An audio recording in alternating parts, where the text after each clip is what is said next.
menuju penghujung Ramadan ini, kita diperhadapkan atau diberadakan pada suatu keadaan di mana kita menyaksikan peristiwa yang luar biasa, yaitu gerhana matahari. Peristiwa yang meskipun terjadi, akan tetapi inilah peristiwa yang jarang, sehingga kemudian kaum muslimin setidaknya terbagi tiga dalam menjalani peristiwa seperti ini. Yang pertama, sebagian di antara kaum muslimin terhadap terjadinya gerhana, baik itu gerhana bulan ataupun gerhana matahari, maka mereka mengaitkan dengan akan adanya bala, dengan adanya kejadian-kejadian, entah itu kejadian dengan berkaitan kematian seseorang, entah itu berkaitan dengan akan berkurangnya rezeki, akan berkurangnya hasil pertanian, dan berbagai kejadian-kejadian lagi yang terkadang dikaitkan. Terlebih lagi, suatu ketika di masa Rasulullah SAW terjadi gerhana matahari, yang pada waktu itu memang bertepatan dengan meninggalnya, wafatnya putra Rasulullah SAW, Ibrahim. Akan tetapi kemudian Rasulullah SAW dengan peristiwa itu, beliau kemudian merasa takut. Beliau sangat ketakutan seakan-akan hari kiamat akan terjadi.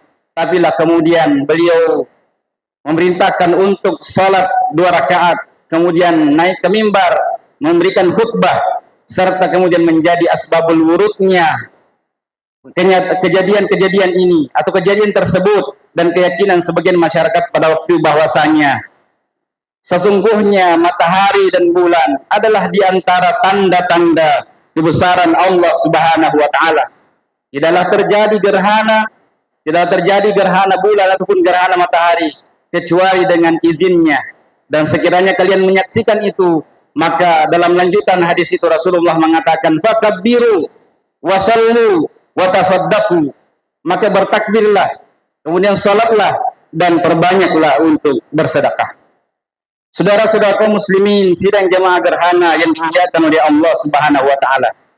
Yang kedua, ada kelompok yang ketika terjadi gerhana matahari, maka mereka kemudian menjalaninya apa adanya. Mereka menyaksikan, mereka turut menyaksikan, bahkan mungkin banyak di antara mereka yang mengabadikan dengan ponsel-ponsel mereka, menjadikan momen-momen selfie terbaik mereka. Akan tetapi sedikit sekali rasa ketakutannya. Mereka membiarkannya berlalu dan seakan-akan dia adalah peristiwa biasa, dia adalah peristiwa alami yang tidak patut untuk diambil ibrah di dalamnya. Sehingga gerhana pun berlalu tanpa ada amalan dan tanpa ada ibrah yang dipetik darinya. Dan kemudian ada kelompok yang ketiga jamaah sekalian, adalah kelompok yang dengan terjadinya gerhana, baik itu gerhana bulan ataupun gerhana matahari, maka mereka sangat takut. Mereka sangat merasakan kemahabesaran Allah Subhanahu wa taala. Mereka sadar dengan sesadar-sadarnya bahwa ini tidaklah terjadi melainkan karena kehendak Allah Subhanahu wa taala, dan semuanya berkat pengaturan daripada Allah Subhanahu wa taala. Akan tetapi kelompok yang ketiga ini adalah kelompok yang takut tetapi tidak mengaitkan dengan kematian seseorang, akan kematian atau akan kelahiran seseorang, dan juga tidak mengaitkan dengan akan terjadinya paceklik, tidak mengaitkan dengan akan terjadinya musibah ini dan itu. Namun dia kemudian melaksanakan apa yang telah dituntunkan oleh Rasulullah sallallahu alaihi wasallam, melaksanakan salat, bertakbir, dan memberikan sedekah-sedekah terbaiknya. Saudara-saudara kaum muslimin, ikhwah dan akhwat peserta salat gerhana yang dimuliakan oleh Allah Subhanahu wa taala. Inilah setidaknya 3 golongan, 3 kelompok manusia, 3 kelompok masyarakat kita yang terjadi ketika terjadi gerhana. Dan tentu kita berharap kita termasuk dari golongan yang ketiga, golongan yang mengambil ibrah dari kejadian seperti ini dan juga melaksanakan amalan yang telah dituntunkan oleh Rasulullah sallallahu alaihi wasallam.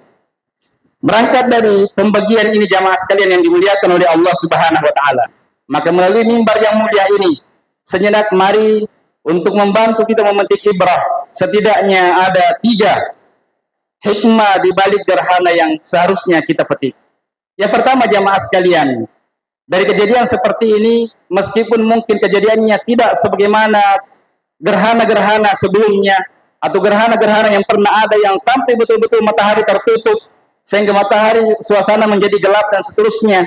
Akan tetapi setidaknya kejadian ini pun seharusnya mengingatkan kepada kita tentang kemahabesaran Allah Subhanahu wa taala. Sekali lagi, sejatinya mengingatkan kepada kita tentang kemahabesaran Allah Subhanahu wa taala, yang mana semua adalah berkat dan atas pengaturannya. Tidaklah sekecil apapun dan tidaklah terjadi dan tidaklah terjatuh, tidaklah kering, bahkan tidaklah basah sekecil apapun yang ada di muka bumi ini, melainkan karena pengaturan Allah Subhanahu wa taala. Karena itu jamaah sekalian yang dimuliakan oleh Allah Subhanahu wa taala, sejatinya dengan kejadian seperti ini mengingatkan kepada kita akan kemahabesaran Allah Subhanahu wa taala. Dialah zat yang telah menciptakan segala isi bumi ini. Dialah zat yang telah mengaturnya. Dan dialah pula zat yang maha mempergilirkan kejadian ini. Dalam awal khutbah tadi kita sudah menyebutkan firman Allah Subhanahu wa taala bahwasanya di antara tanda-tanda kemahabesaran Allah Subhanahu wa taala adalah di silih bergantikannya siang dan malam. Apa yang terjadi jamaah sekalian yang dimuliakan oleh Allah Subhanahu wa taala sejatinya mengingatkan kepada kita bahwasanya semua itu terjadi, ada yang maha mengaturnya. Bahkan matahari yang mungkin semua masyarakat menyadari akan manfaatnya, betapa kita butuhkan bagaimana manfaat dan besarnya manfaat daripada cahaya matahari. Akan tetapi apa yang sangat besar ini pada akhirnya suatu saat Allah bisa saja cabut, Allah bisa saja padamkan, Allah bisa saja redupkan. Pada malam hari bulan yang begitu indah, terutama pada malam purnama, bahkan mungkin diabadikan, mungkin dikagumi banyak orang, tetapi pada waktunya dia juga akan terbenam. Dan sejatinya jamaah sekalian, apa yang pernah dialami oleh Nabiullah Musa alaihissalam ketika pencarian Tuhan, ketika beliau menemukan atau melihat pertama kali bulan dengan kecantikan dan keindahan purnamanya, maka beliau mengagumi dan menyangka bahwa inilah Tuhan. Tapi ketika bulan itu kemudian terbenam, ketika bulan itu kemudian menghilang, maka Nabiullah Musa pun mengatakan bahwasanya sungguh ini bukanlah Allah. Ketika siang hari matahari terbit dan kemudian muncul dengan cahaya yang terang, semakin terang, semakin panas, maka beliau kemudian semakin mengagumi dan mengatakan bahwa inilah Tuhanku. Tapi kemudian setelah ketika tiba masanya matahari terbenam, maka dia pun kemudian sadar bahwasanya dia bukanlah Tuhan. Sejatinya jamaah sekalian yang dimuliakan oleh Allah Subhanahu wa taala, apa yang kita saksikan ini dan segala apa yang ada di muka bumi ini sejatinya mengingatkan kepada kita akan kemahabesaran Allah Subhanahu wa taala sebagai zat yang maha mengatur. Kita tidak boleh sebagaimana orang-orang ateis, orang-orang yang tidak meyakini adanya Allah Subhanahu wa taala. Cukuplah jemaah sekalian, apa yang pernah dialami oleh Al-Imam Abu Hanifah, salah seorang ulama mazhab yang ada, ketika didebat atau ketika akan berdebat dengan orang-orang orientalis, orang-orang ateis pada waktu itu, maka Imam Abu Hanifah sengaja terlambat dalam forum. Karena beliau menyaksikan peristiwa luar biasa di pelabuhan, sebuah kapal besar yang memuat barang-barang besar, yang mana dengan kecanggihan kapal itu kemudian mengangkut dan menurunkan barang-barang besar yang ada di atas kapal itu. Al-Imam Abu Hanifah terkesima menyaksikan peristiwa itu, dan ternyata membawa itu sebagai diantara bagian dari tema perdebatannya, diantara materi perdebatannya. Dan ketika awal kesempatan beliau berbicara, maka beliau menyampaikan di forum bahwasanya saya terlambat bukan karena sengaja. Saya terlambat hadir di forum ini karena saya terkesima menyaksikan kejadian luar biasa di pelabuhan. Sebuah kapal besar yang untuk mengangkat muatan besarnya, untuk mengangkat dan menurunkan peti emas, ternyata dia butuh alat untuk menurunkan dan untuk menaikkannya. Kemudian setelah itu Al-Imam Abu Hanifah mengatakan, dan saat itu saya tersadar, kalaulah kapal besar yang sebesar seperti ini butuh akan alat untuk mengangkat dan menurunkan barang-barang yang ada di atasnya, maka bagaimana lagi dengan bumi yang luas ini, bumi yang besar ini. Tentu saja semuanya membutuhkan zat yang maha mengatur, dan tidaklah mungkin matahari terbenam, tidaklah mungkin matahari terbit, dan tidak mungkin matahari terbenam, tidaklah mungkin bulan, dan tidaklah mungkin semua tata surya ini beredar pada orbitnya masing-masing, kecuali ada zat yang maha mengatur. Maka mendengarkan itu, lawan debat Al-Imam Abu Hanifah mengaku menyerah, dan pada saat itu kemudian menyadari bahwasanya alam semesta ini ada zat yang maha mengaturnya, ada Allah Subhanahu wa ta'ala. Saudara-saudara kaum muslimin, ikhwah dan akhwat, peserta salat gerhana yang dimuliakan oleh Allah Subhanahu wa ta'ala. Ini yang pertama, sejatinya mengingatkan kepada kita akan kemaha besaran Allah Subhanahu wa ta'ala. Kemudian yang kedua, sejatinya mengingatkan kepada kita akan betapa lemahnya manusia. Betapa manusia sangatlah lemah.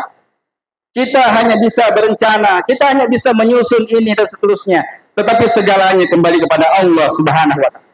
Bahkan apa yang kita rancang, sebesar apapun itu, secanggih apapun itu, ada batasannya. Ada zat yang maha berkehendak, ada zat yang maha kuat. Bangunan-bangunan yang dirancang kokoh, bangunan-bangunan yang dirancang dengan arsitektur yang luar biasa, tapi ketika Allah Subhanahu wa ta'ala berkehendak, maka bangunan itu bisa saja roboh. Negara yang dengan kemajuannya, yang dengan kecanggihannya bisa bergerak sesuai mengikuti gerakan gempa dan seterusnya, tapi ternyata Allah bisa saja memperlihatkan kemahabesarannya dengan mengirimkan bukan gempa, tetapi justru mengirimkan tsunami. Pesawat yang canggih tidaklah terbang dan tidaklah dibuat kecuali telah dirancang dengan peralatan yang sangat canggih, dan tidaklah terbang kecuali telah disurvei dan dianggap layak terbang. Tapi kemudian ada saja pesawat yang jatuh, ada saja kejadian-kejadian yang seharusnya menyadarkan kepada kita bahwasanya manusia betul-betul sangat lemah. Bahkan apa yang manusia kagumi, jamaah sekalian, yang sangat kagumi, boleh jadi itulah sesuatu yang sangatlah lemah. Matahari yang kita kagumi, yang kita rasakan manfaat cahayanya, ternyata ketika beririsan, ketika berada sejajar dengan bumi, bulan, sehingga cahaya matahari ini bisa saja tertutupi. Demikian seterusnya jamaah sekalian yang dimuliakan oleh Allah Subhanahu wa ta'ala, bulan dan seterusnya.